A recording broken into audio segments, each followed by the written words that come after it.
America, to the republic for which it stands, one nation, under God, indivisible, with liberty and justice for all. Kathy, could you? Yep, bow our heads. Roger's just in time. Just in time. Well, Father, we thank you for this meeting again so we can learn more about our mission. We pray for those who may be ill. We pray for this government for its right decisions and for those that are suffering in Ukraine. Father, give us guidance and most of all, give us strengths. In your name we pray. Amen. All right. Well, I don't know. got a little bit of information about our aircraft 437 Charlie Papa. Last, we talked to Lon about it. He checked with the mechanic, or he checked with the engine shop, and they said about 16 weeks. 6, yeah. Whoa! So, plus a week to ship and a week to install if there's nothing wrong. So that's 18 weeks, plus the couple of weeks that they've already had it.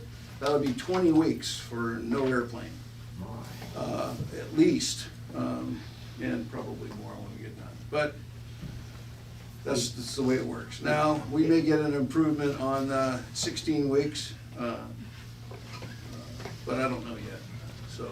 Get what you pay for. Yeah, well, that's done by National, so. Wait, have you guys done the Pledge of Allegiance and all that? Yeah. I missed it. Yeah. Thank you. Sorry. Thanks for reminding me. How'd you stay out of jail driving something like that? Who's in there? I don't know, it's never been over 100. It's Horsepower actually or never, something? yeah, exactly, it's just a little. Okay. Scott Gibbons, an old check pilot here, you might remember him, Never saw him in my life. you never saw him in your life? Okay. Yeah, Been about 3-4 years. yeah, right, Bob, right? Yeah. He took a Form 5 with me in a 206 in 1995. Maybe 5. We were just trying to care less. Did you sign this? No. Okay, sign You guys it. get settled in. Tonight's safety night.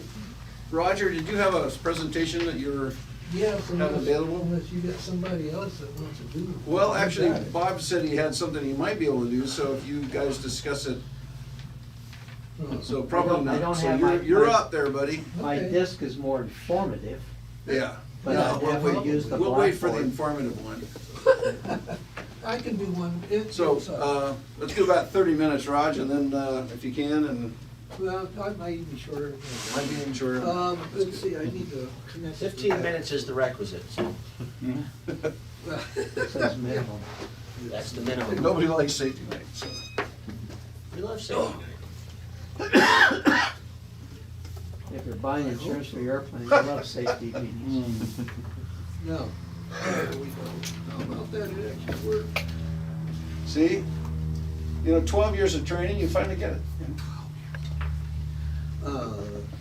Okay, I'm Roger.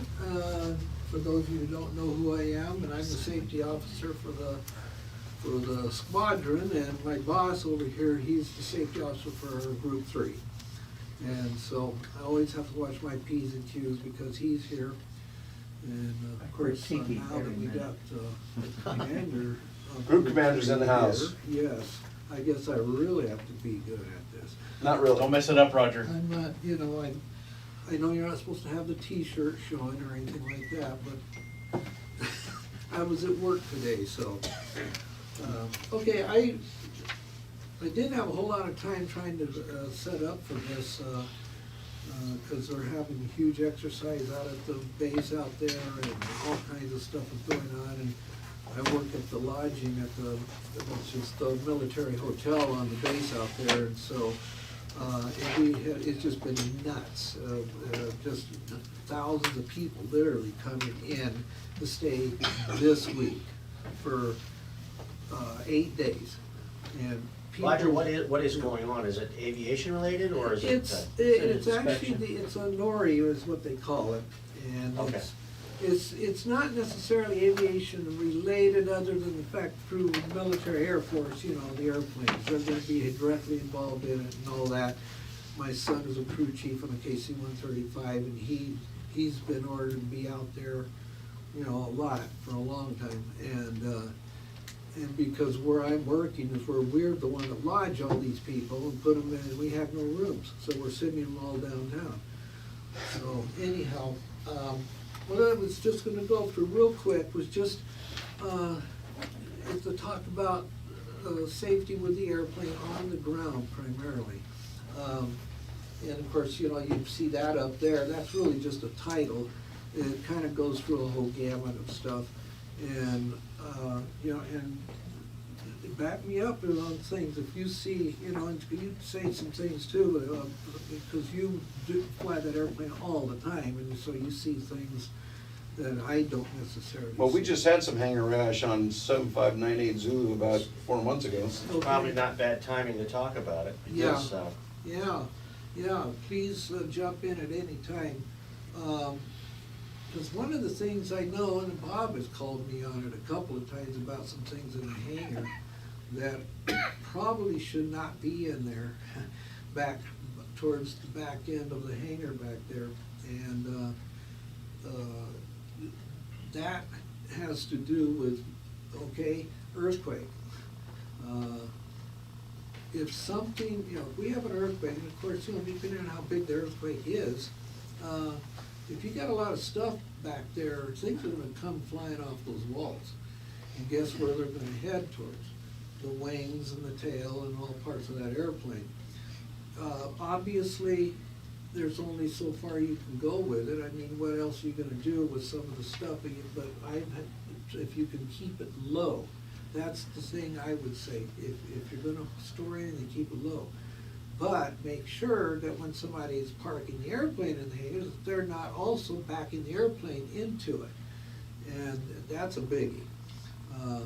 I know that's, you know, I'll see some of the reports from safety, how hangar rash is a pretty big problem throughout the whole country.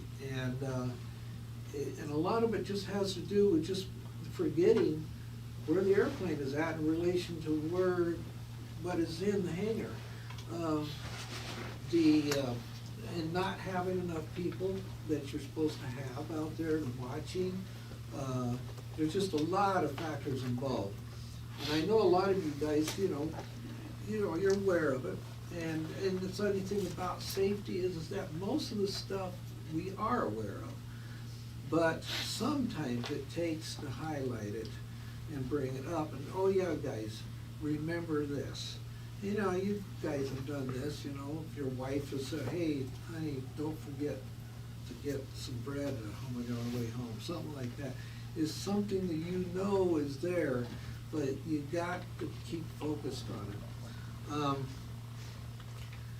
Like they say up here, you know, ground handling accidents usually result from inattentiveness, which of course, you know, I've seen that happen. You go out to move an airplane, whether you're in the airplane and taxiing it or just having it until, or pushing it. Sometimes, you know, you sit there and go, well, gosh, everybody's really alert. You know, I'm moving an airplane, I'm really, you know, let's do it. How many have seen that video that the CAP has put out on this, where the cadets go out and they're trying to move an airplane out of the hangar? I know you old timers have, because we had to watch it. We all have to watch it. Yeah, Still in there. And, you know, you notice how the cadets were all excited, you know? And sometimes that excitement kind of gets to the point where you kind of forget about what it is that you're supposed to be looking at.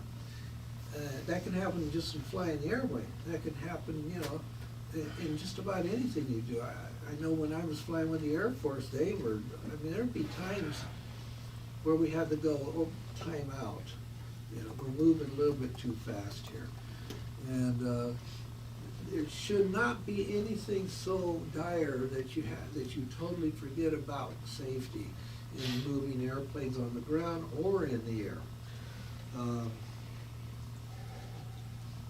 they got some kind of neat pictures in here, but you can't see them. I can't see them because I don't have my glasses on. well, let me just interject and talk about what happened in the hangar not that long ago. And that is, first off, it's actually hard to believe it happened, because we have guide rails on the floor that are bolted to the floor that literally, you would think, would keep it from happening, but it's maybe a sense of complacency that could be part of it, okay? And I believe it's something like about that. Am I right, Mike? Does it go like that? You Yeah. come off at a little bit of an angle. Yep. So there's stripe here that tells you that what this is like diamond plated aluminum. Right, and there's a towel bar Right behind here. that too. And this is an angle, it's like an angle, it's like a couple of inches high on either side. And this is like a bar that's bolted to the floor. So literally, the wheel, if you have the wheels on this line, you're going back, okay? This keeps this wheel from going inside of that bar, right? It's like 3 inches off the ground here. Now, there's probably, when you're lined up perfectly, only 2 or 3 inches in between each wheel there. 1 inch. Okay, 1 inch space in between the not a bar lot, and the wheels. not a lot. But, you think when you get to this point right here, okay, you're there. How can anything happen? Well, that's exactly when it did happen, okay? Because a guy, instead of going inside that, drove up onto that bar. And when he drove up onto that bar, it spun the tail the opposite direction and smacked into the wall over here. Here's the problem that people get into. They try to go too fast. Don't go so fast. Slow down. Especially, for whatever reason, on our airplane right now, here's the nose wheel, and the assembly for the tugger usually goes into this lug right here in our old airplane, okay? It doesn't on this airplane. Here's the nose wheel, or assembly. Strut. The strut, yeah. There's like a little bolt up here that it goes onto. For whatever reason, this longer arm, okay, makes it a nightmare to turn. Everything is very turn sensitive. You turn it a little, it turns a lot. And especially when you think that you've got it, you're online, you're only a few inches from putting it up over the rails where the hangar door comes through there. It can get 2 or 3 inches off just by going straight back. You think you're going straight back, but for whatever reason, it's turning that ever so slightly because of the arm here. I don't know. We It's have an engineer back here. mathematical, and that is, you have a shorter distance between the lugs on top versus on the bottom. So when you turn it on top, Yeah. you have a shorter distance to turn the strut, and therefore you get a larger There you go. turn See? versus on the wheel. Yeah. You turn the wheel 1 inch, but out here, it's moved further. Right. I sell labels. See? Well, there's a completely different set of pins for the lower axle versus the higher axle, but they're for different airplanes. But anyway, So- if you, yeah, Was it the tug or the tow bar? the tug. We use the tug to put it in. Now, that's another thing. The tow bar. Anybody know when the tow bar should be on the airplane? When your hands on it? Absolutely. If your hand's on it, that's when it should be on the airplane. If your hand's not on it, it should not be on the airplane. I've seen too many instances where people put it on there and they're like, they get distracted. They think, oh shoot, I need to get that. So they leave it there, I go back over and I'm gonna get my sunglasses, let's just say I left them on the desk because I'm gonna pull the airplane out. And I come back over. No, if you do that, if you're pulling the airplane out with a tow bar, take it off if your hand's not on it. This way, what are you gonna guarantee you prevent? Front straight. You're gonna guarantee, and believe me, it's as embarrassing as it is to admit, our squadron had a prop cut a tow bar in half about 15 years ago. Because somebody was helping out, right?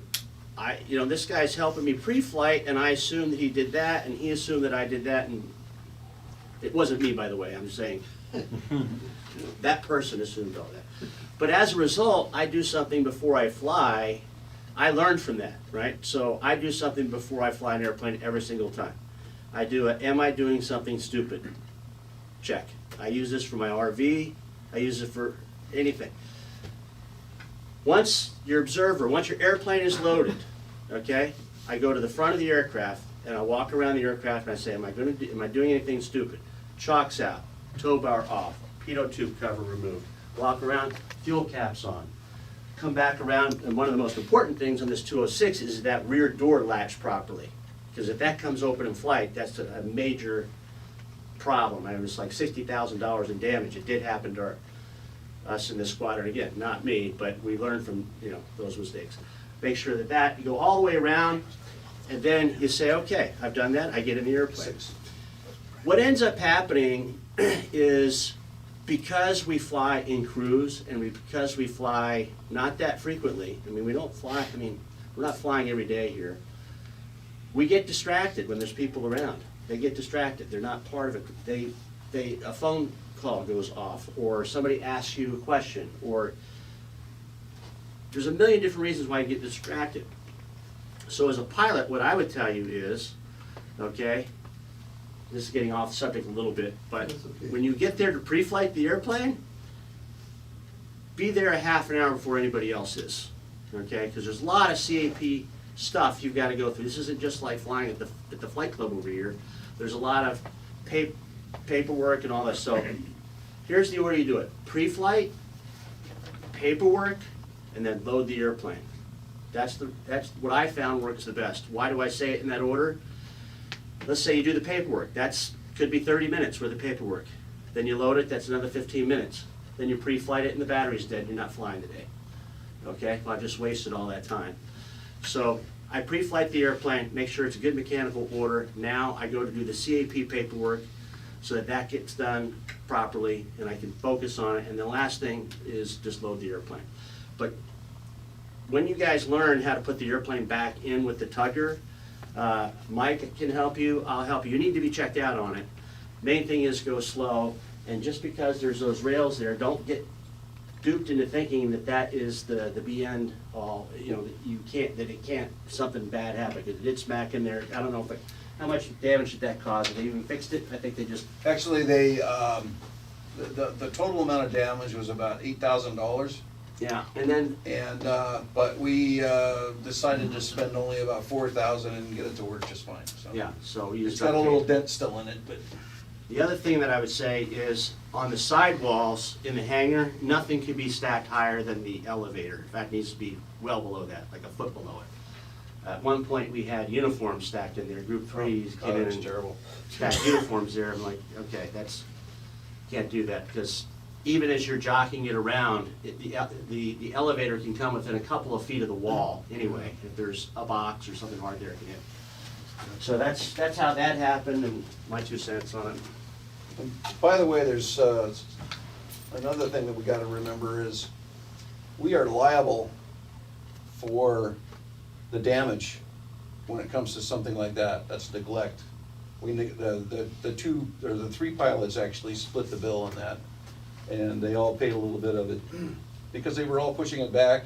They were in a hurry to go have lunch after a SARX or a mission, and they just didn't take the time to put it back in the hangar right. So, like I said, it was about $4,000, $5,000 to do the work that we did do on it, and that's something that's Apparently it doesn't not take covered by much. the cap insurance. Because it did not look like that much damage to me, if you were Well, to ask me. The Cessna's very proud of their parts, Yeah. Yeah. Yeah. so that's all I can say. Just ask Bob and I. I paid the bills and Bob sat in his office crying. Thanks for that, and I expect you to jump up again.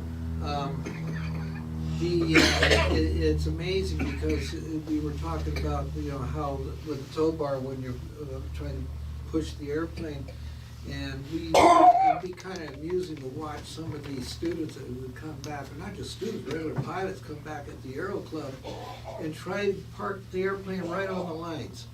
And you'd see the airplane going, well, I mean, it's like this, and you're like going, and they didn't really do very much movement with the tow bar.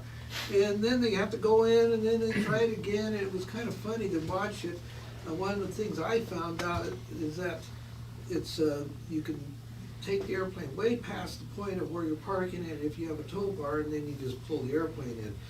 We don't usually do that here. Usually we just park the airplane wherever we go to park it. Yeah. Just a comment from Tim, or I'm sorry, Roy Knight.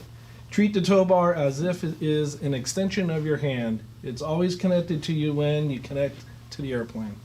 Yes, yeah, that's just the right way of mentioning, if it's not in your hand, then something's wrong.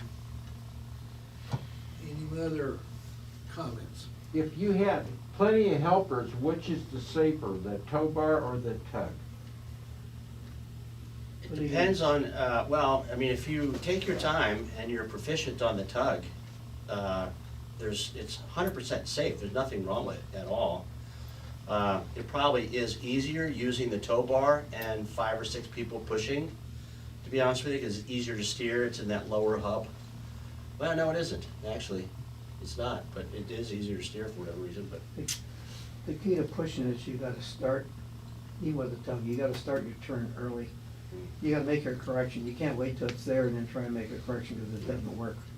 There is actually a written checkout procedure for the tugger and the the reinstallation of the aircraft at the hangar. There's actually a written checkout that I'm supposed to actually perform with everybody and sign them off. So, Yeah, as the commander. I wondered about that because I hadn't seen It's that. been a long time since I've actually had to check anybody out. Yeah, I've seen that, and Yeah. a few years back. Any more questions as far as putting it in the hangar? We don't do a whole lot of towing here, I don't think, particularly. Most of the time, we just jump in the airplane and taxi it to someplace, even to maintenance or whatever. The ramp movements, that's when you get in the airplane and you start the engine and move it. There's a lot of damage that happens there. One of the things that you really have to watch out for here in an airport like this is not only other airplanes, which we're in very close proximity of, but also vehicles. A lot of us drive out here. We don't usually go on out there, but I've seen people drive around all over the place out here. And you really have to watch that. And if you're taxiing the airplanes, especially from the fuel pump over, or just from the coming in to refuel or to the hangar or whatever you're doing, that you really have to watch it, especially when you get down over where the hangar is. There are people that do like to drive right up through there and also park their cars. There's that little indentation there, it's off the end of our hangar on the north side there, and people park the cars there sometimes. And sometimes they may not get the car in far enough. And you might be watching, oh yeah, I'm missing the hangar, but what about that car sticking out? I have seen that happen. I haven't seen it by hit. I'm sure it has happened in other airports. I'd also like to say, because we are in such close proximity to a flight school, okay, right there, you have Yeah. a ton of people getting their first flight, let's just say, maybe they're not very familiar with walking around airplanes on a Saturday and Sunday. And their family. The first thing is, our local procedure here is when you pull the aircraft out and you start it, immediately move it over to the fuel pits, okay, so they're out of the hangar row. That's for the people in our hangar room. But before you start that airplane, I always have the person on the right side tell me, has anybody walked up on the right-hand side of the aircraft, okay? You can't see very well to the right-hand side of the aircraft when you're sitting on the left-hand side of the aircraft. Use that person sitting in the right-hand seat to say, yes, no, it's clear, okay? And then I look on this, and then I'll warn everybody that I'm going to, a lot of people go, clear. How many times have you heard somebody go, clear? Yeah. And it's like, okay, and then they start the engine immediately. Clear, So I find it works good. To, first of all, warn everybody. I'm going to yell this in 3, 2, 1. Clear! And then, okay, a few seconds, something like that. Because God forbid, one of these kids, there's all kinds of, you work at that flight school, you know what, and it's a pretty busy flight school over there, frankly. There's lots of people taking their first rides. They're not familiar with when an airplane's engine's going to turn on or not. The other thing I'll say about the ramp here is it's a non-movement area. And what does that mean? It just means it's not controlled. Yeah. Okay, so you can't count on the fact that somebody is talking to the control, to ground control there. You may hear that 3865 Charlie Bravo is clear to taxi at hotel or whatever, but there might be 3 other airplanes taxiing over that way too. Maybe one's behind, you don't even know it because he's not on ground. So keep that in mind. And then the third thing I would say is, regardless of whether or not it's a non-movement area, I always call the tower, the ground, and I let them know, this is the Cap 498, I'm repositioning from the fuel pit to the terminal and monitoring ground. Yeah. And they'll always come back and say, well, that's approved, and I'm like, well, I wasn't asking for an approval, but I guess maybe they have to say that. But anyway, it just, I think that, I do that because of, as a courtesy, as a CAP pilot, okay, you are part of a ubiquitous fleet, as it were. There's a lot of CAP airplanes coming in and out of here all the time, and it doesn't take more than 1 or 2 guys to screw up to give you the label, Daniel, that you suck too, okay? And one of the things that they get you all the time on here, I know I'm getting off subject, but they will tell you, you're off here at, what's the high speed, Foxtrot? Yeah. Okay, you're off at Foxtrot, or a better example is Echo. Okay, you're off at Echo, and he'll say, monitor ground, taxi straight ahead to the ramp, monitor ground. Well, I mean, that's like a 40-foot taxi, right? So, and then while you're there, while you're in that 40 feet, Cap 498, how do you read? Happened to me more than once, And I'm like, loud and clear. Happened to me on my check ride. Yeah, I read you loud and clear on this 10 feet taxi to the parking lot. Thanks for trying to check me on the frequency, because lots of guys will forget to turn over to that frequency. So be professional so that you're not the guy that everybody thinks CAP sucks because of, right? Anyway, that's just one thing. Yeah, this tower doesn't use proper procedures, so. Not always, yeah. Because the proper procedure is to pull off, they're supposed to let you know to contact ground and the frequency, and then you contact ground and they give you movement. Right. So if you go to Chino, you'll get that, because the FAA controlled tower is this contract tower, so. Oh, and never mind the fact that when you go off runway non-movement, something as big as our plane, you're still sticking in alpha anyway, so everyone has to stop for you. Yeah. There's a question from the Another comment from Roy Knight. It peanut says, gallery. yeah. You got a 3,600-pound uphill. Have a checked out airman use the tug with guides. Would you please repeat that? Sure. 3,600 pounds uphill. Have a checked out airman use the tug with guides. What is a CAP aircraft? I mean, I feel like I'm answering a Jeopardy question. You're talking about, you gotta go uphill to get back into the hangar? Oh, yes. Remember the Okay, swale yeah, we yeah. have? He Thank said you. the airplane What weighs is 3,600 uphill into the hangar? I got it. Yeah, he said the airplane weighs 3,600 pounds, and Yeah. we gotta, so have a checked out airman use the tugger to put it Oh, back in. you know what? This is a great point, Roy, because, and I don't know if you can hear me. Yeah, he can. Great point, because I'll tell you what. What happens when you're putting the airplane in and you're off your cattywampus on it, right? Yeah. Well, that tugger has a reverse, okay? Never put it in reverse, ever. Because he comes down way faster than he goes in. you over. It's 3,600 pounds going downhill, and if it's just you, okay, and if you don't think quick enough, I mean, you could slam it back into forward, which will stop it. That's Or break it. experience has taught me. But yeah, if just put it in neutral and pull it back. Don't put it in reverse, because that'll bring the airplane back at you. Pretty fast. yeah. Quicker than Dallas, Roy. How's that? Since you're from Texas. Anyway. That's true. Good point, good point. And keep going, because you guys are covering every single point. Like I said, all you new guys, just get hold of me or Terry, and we'll give you a checkout with the tugger and show you the ins and outs, and the pros and cons of using the tugger.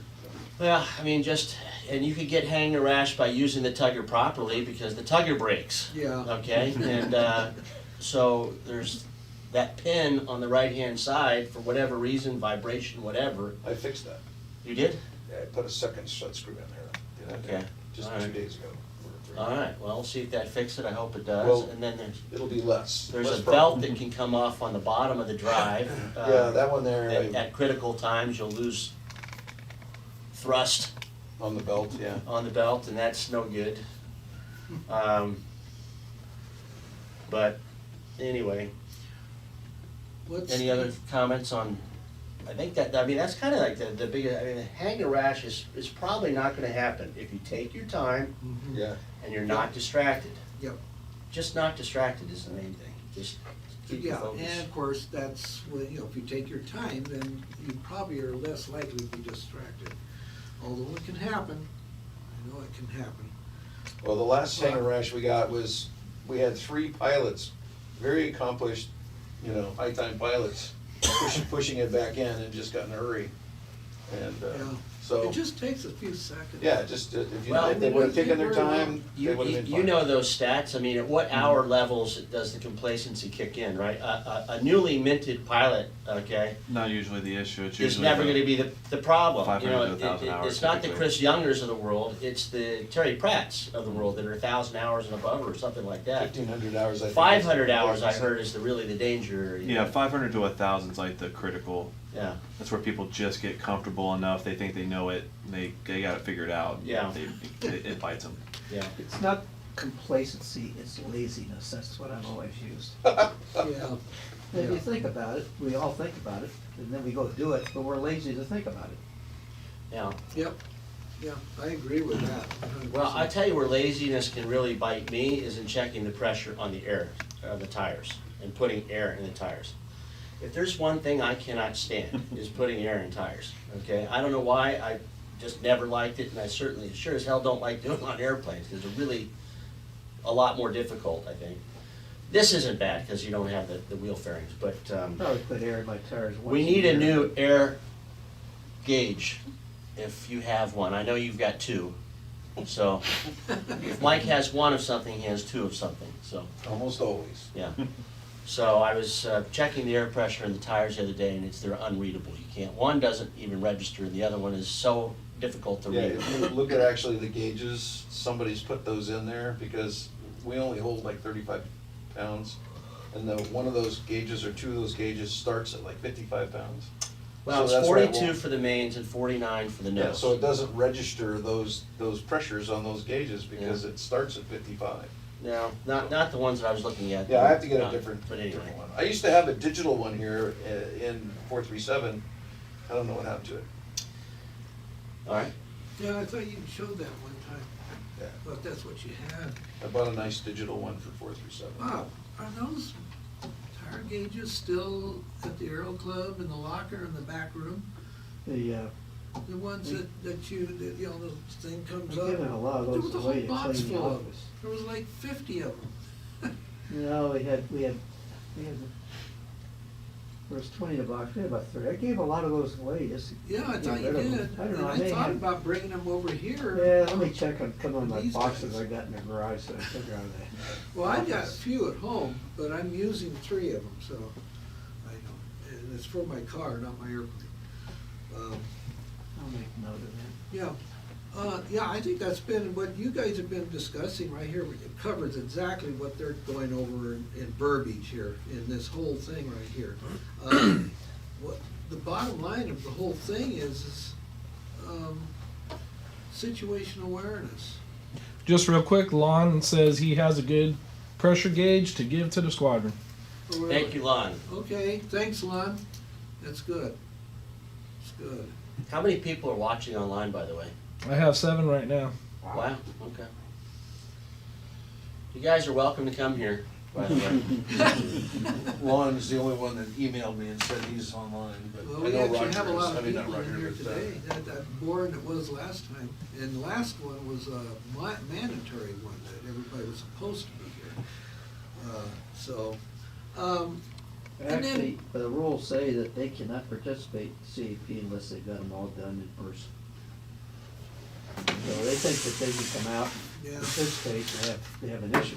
Yeah. Because you're supposed to take them aside and talk about the down day, you're supposed to talk about. Roy's the name. full Our hour. safety down day, yeah. Yeah, Whoever the we safety know. down days. So we've Just got, put we got online a to number the of right of people, it, so probably should never try and get a online. list going and talk to them Yeah. and then meet one day. Well, it should be on the is there anything more to cover on that? Or can we move on to other business?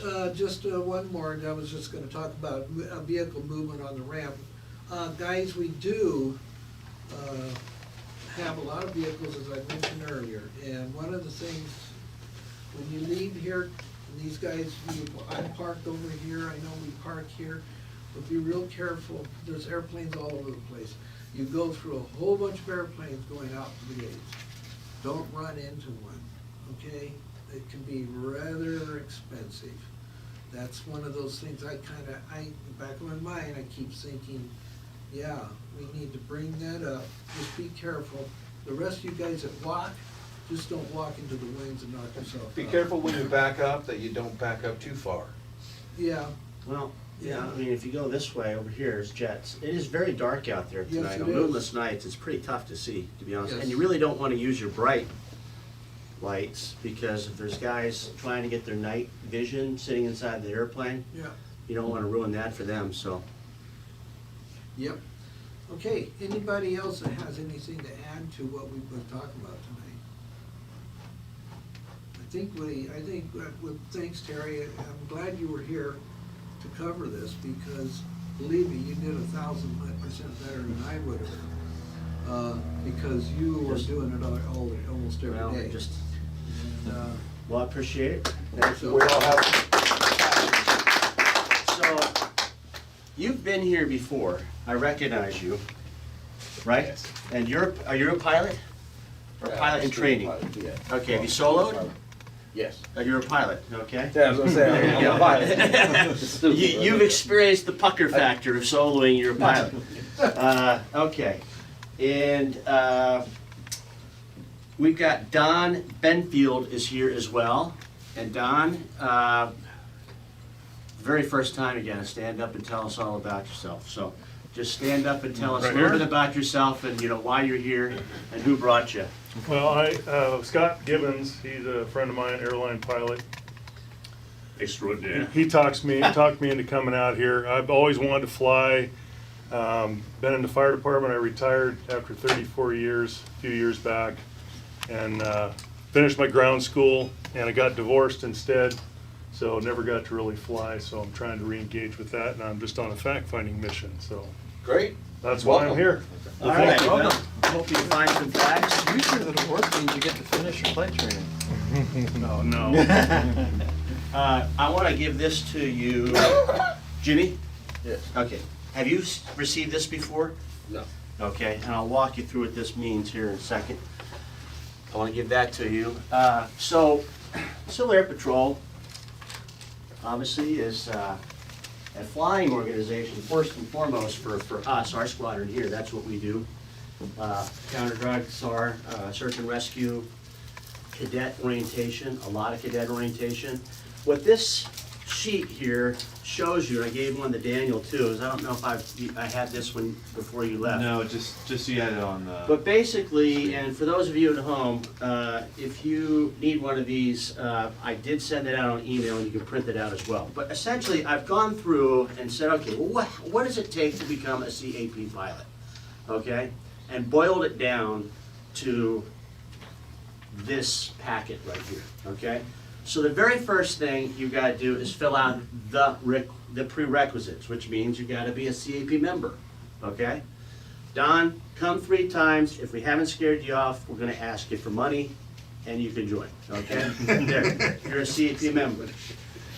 What's the second thing you've got to do, okay? Be a current FAA private pilot, okay? We've got Michael Hubban right here, who is an AMP, ATP rated pilot, okay, but just hasn't flown in a long time. He's going back right now and flying with an FBO and getting up to speed, right? Right. Okay, so pretty soon he's going to be a current FAA pilot. Current FAA pilot. A current FAA medical, okay? Or we do take basic medical at Civil Air Patrol, okay? Except for the private pilot license initial, you gotta have an FAA doctor. Okay. All right, so if you're just Once getting you- your once you pilot's get- license right now. Once you get your private pilot's license and you have the FAA physical, then you can do the online doctor thing. Okay. All right, so these are all pilot things. Now, here's the first Civil Air Patrol thing. Complete level 1, okay? And what is level 1 of the professional development? I will ask Chris Younger, what is level 1? What's your best description of level 1 It's to somebody that's new? basically onboarding for the CAP program, understanding what we do, how we do it, basics on uniforms and customs and courtesies, just the basic NDOC of becoming a Civil Air Patrol member. And about how long does that take in terms of time to complete? Something you could do in an afternoon, a weekend, a week, a month? You are a level 1, you could do it in a weekend easily, Okay. if that's all you're doing. All right. Complete the aircraft ground handling video. And is there, are there questions associated with that? No, it's just an actual video, right? So that's about 30 minutes of your time, okay? Complete the CAP Aircrew Professionalism course. And again, Chris, I'll defer to you. What is that Aircrew Professionalism course? Reading a document. It's reading a document. Yeah, Okay. basically crew resource management. That's Okay. basically what And it is. again, how long does that take? 15, 20 minutes. 15, 20 minutes. We're talking about level 1, which be maybe over a weekend, 3 or 4 hours. You've got aircraft ground handling, 15 minutes, 30 minutes, something like that. Another, let's say, 15 minutes and a half an hour on CAP aircrew professionalism. And then the last prerequisite is the CAP 116 General Emergency Services test. Okay? That's probably, again, a couple of hour course, okay? You're not gonna be allowed to start pilot training in Group 3 if you don't have this stuff down, okay? It's just all there is to it. All right? Now, there's several different buckets that you can participate in as a pilot. Let's talk about the first one, okay? The guy that has a less than 100 hours PIC, okay? This is the Chris Youngers of the world, just freshly minted. This is the Jimmies of the world, just freshly minted pilots, okay? You, believe it or not, can still fly Civil Air Patrol aircraft at that young experience. Okay, if you turn to page 2, you can see what do you need to do that, okay? Go get some flight instruction, 2 to 4 hours with a CAP qualified flight instructor, okay? We've got Trent Ferris, Jim Hottoys at the moment, and we've got Shane TK out of Squadron 45. Pretty soon, we're gonna have Daniel Shimon and Billy McGee, so we're gonna have more resources here, okay? This is all gonna be on your own dime. The good news is CAP isn't that expensive to fly our CAP aircraft. It's somewhere around $85 an hour. Don't get me exact on that, but there's regulations posted. It's about $85 an hour dry for the airplane that's in our hangar, and then you pay for the gas. Okay, so you go do those flights. You do the 70-1 general exam, the powered exam 70-1, an aircraft questionnaire, and then you take the Form 5. So the 70-1 general exam and powered exam, those probably will take you 3 hours. You gotta do them within 60 days of your check ride, okay? And then you take a Form 5 flight evaluation. You say, well, what the hell is a Form 5 flight evaluation? That's essentially going to be no different than a private pilot flight evaluation, okay? I could tell you it's probably easier than that, okay, than the practical. What do they don't call it practical standard test anymore? No, it's the ACS now. ACS, okay, so the ACS is probably gonna be a more difficult check ride than the Form 5, but in principle, they're supposed to be about the same. More scenario based and risk management.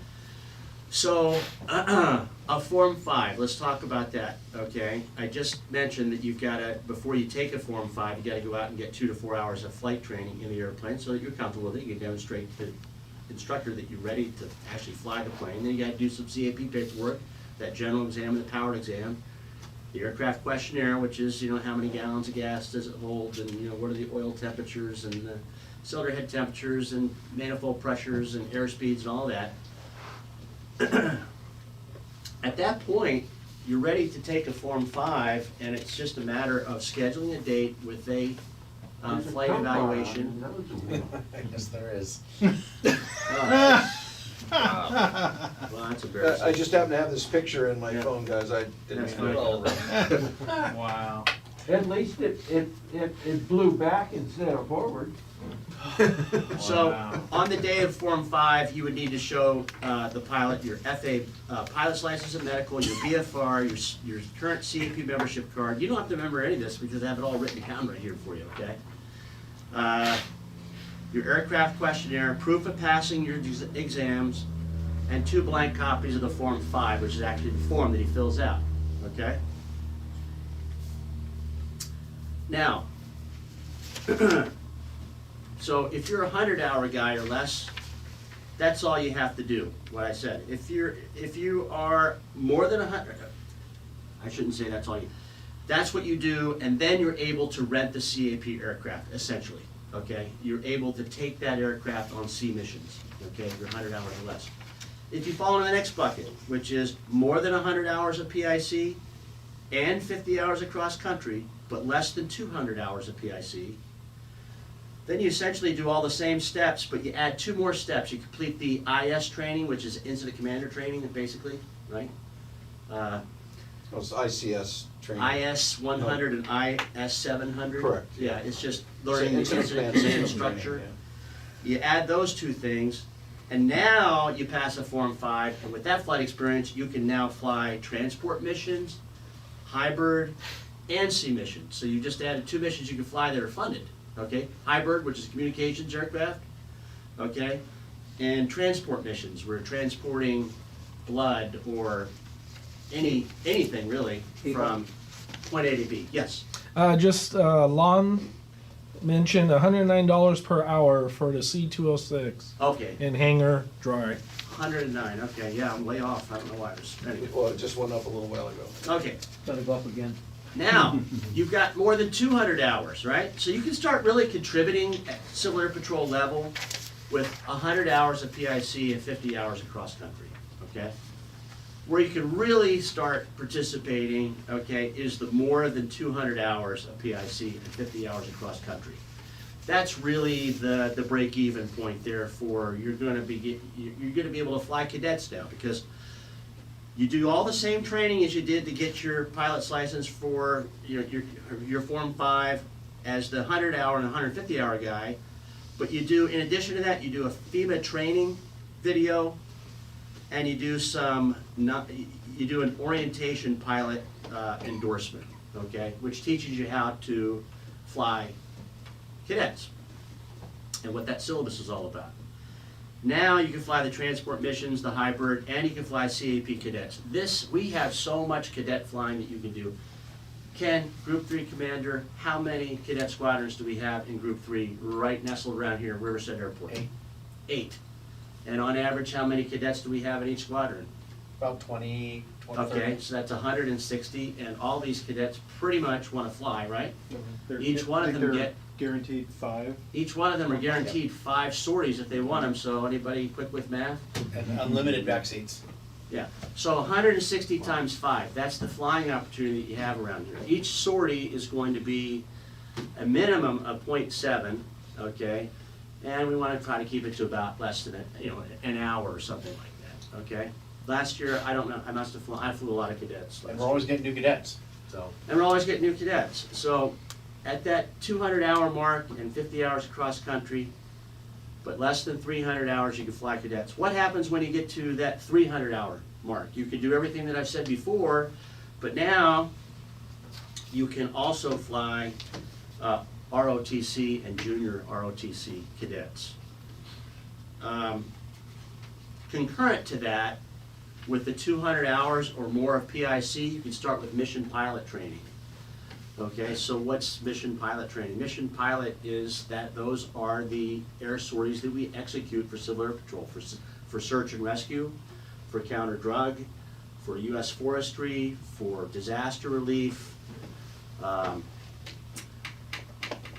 Most of that these days, honestly, is the forestry stuff, the counter drug stuff. And so once you get to that 200 hours and you're a transport pilot, which you should be already, right? What is a transport pilot? It was just simply you took a Form 5, okay, and you had 200 hours. The one thing you have to add here is you gotta be a mission scanner, okay? To get into the training for mission pilot. Back when Scotty was in the day, you had to be an observer before you could be a mission pilot. You probably don't even remember that. No, I But don't. anyway, there's a couple of other courses here, and I'll list them out. And how do you become a mission pilot? You take a Form 591 evaluation. So there's a whole mission pilot familiarization, prep, advanced training, exercise in squitters that takes you through all the checklists and all the different types of search patterns that you need to learn, and communications and all this. But essentially, at that 200-hour level, you're able to start in this training, and you'll be able to fly on cap SAR missions below 7,500 feet MSL, or I should say density altitude. To fly higher than that, you've got to do something. You've got to become a mountain qualified pilot. Okay? You mean lower? Higher. Higher. Higher than 7,500 density altitude, which is almost everywhere here in the density, summertime. Okay. I mean, 7,500 feet density altitude could be 3,000 feet AGL for crying out loud, or even less, something like that. But that requires you to take a Mountain Fury course. Those are offered usually on weekends and over a weekend, specialized training. And you'll have to have already been a mission pilot. And then, of course, the last thing is if you are here 2 years plus and you're a CAP mission pilot already, you can apply for the counter drug program, unless you have law enforcement in your background, which you can apply right away if that's the case. Okay? So, I just brushed over this. I mean, there's no reason to go into all the detail, but yeah. Is that like the level 1, is that online or is it? All online It's now. all online now? I don't have to go to Big Bear for the weekend. Yeah, is that where you went? I went to Los Angeles Air Force Base, I think, LA Air Force Base for that. But yeah, everything, Okay. all the training is online now. In fact, it's super simple to get to, and it keeps the records for you, and so yeah, it's like much easier, much more streamlined than it ever was back in the day. But does anybody have any questions with that, to give you at least an outline of what you can do? I know that doesn't apply to everybody here, but maybe online, and then you can watch this back if there's new people. But we've been over this several times, but this seems to be, I think, and Chris helped me put this together, but I think it's probably the simplest outline of how to become a CAP pilot and how do I fit in with my experience level right now. So, anybody have any other questions? Mike, did you have anything Nope. you want to talk But about? Ken wants to stand up there and say hello to Okay, everybody. yeah. Did I? Come on up, Ken. I don't remember saying that part. You do now? I know a bunch of you guys, some of you are new to me. I've been Civil Air Patrol for 14 years. Know the Bob and Roger show pretty well. Used to hang out at the Aero Club a lot. And who are you? Oh yeah, that. I'm Group 3 Commander. I've been at Squadron 45 most of my Civil Air Patrol career. Trying to really get things going, a lot more activities and inter-squadron activities, get everybody working together and sharing their experiences is my big goal. So I look forward to working with all you guys. Got a SARX coming up in a couple, week and a half.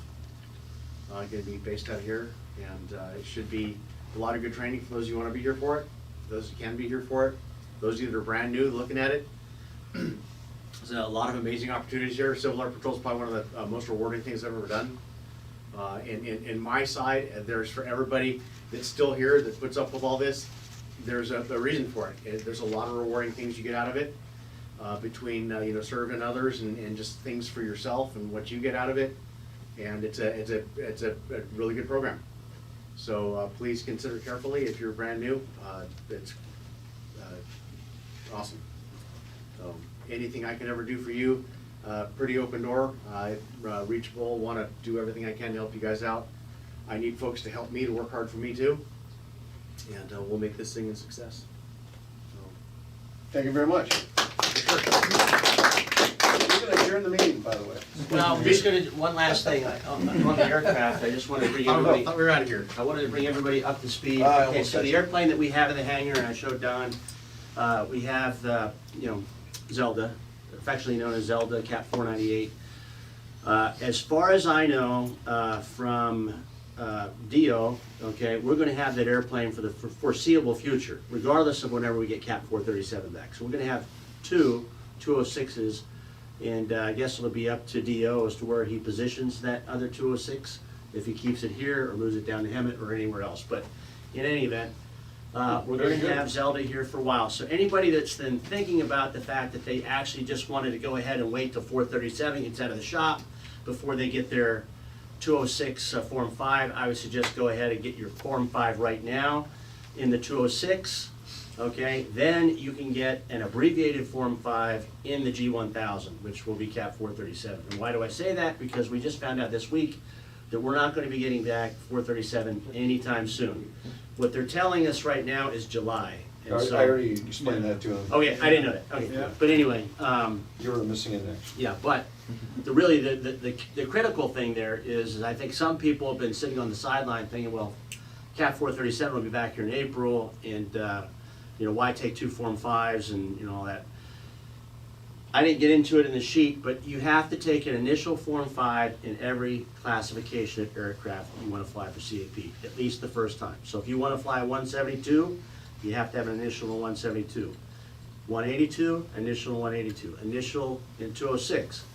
If all three of those were G1000, great. If they weren't, then you've got to go back and get an abbreviated Form 5 in any one of those three that's a G1000, okay?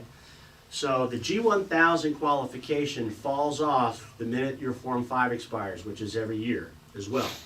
So I've been flying G1000 for 15 years. I didn't have a G1000 take more Form 5 in. I took a Form 5 in this 206, which is basically a steam gauge airplane. I got my 206 back, which I took the initial in the 206, which means now since I did an initial on all of them, if you take it in the highest category of the aircraft, you get all your qualifications back. So I got my 206 back, my 182 back, and my 172 back. Okay, but I didn't get the G1000 back. I had to go take an abbreviated for that. So if that's confusing, we'll talk about it when you get there. But Daniel, I know that you're back for a little bit of a period of time. Got a lot of free time right now. I'm on paid vacation technically. Okay, so this is like, that's great. So I want you to reach out to Trent Ferris if you don't have his number, or Shane TK, ASAP, and see if we can't get you Form 5 in the 206 lickety split. Sure. Yeah. That'll add one more to the mix here. Yeah, that'll be good. You'd be one of our instructors, right? Yeah. Yeah. Awesome, yeah, absolutely. All right, with that said, if there isn't anything else, then we'll just go ahead and adjourn for tonight. Thank you very much, Terry. Yeah. All right.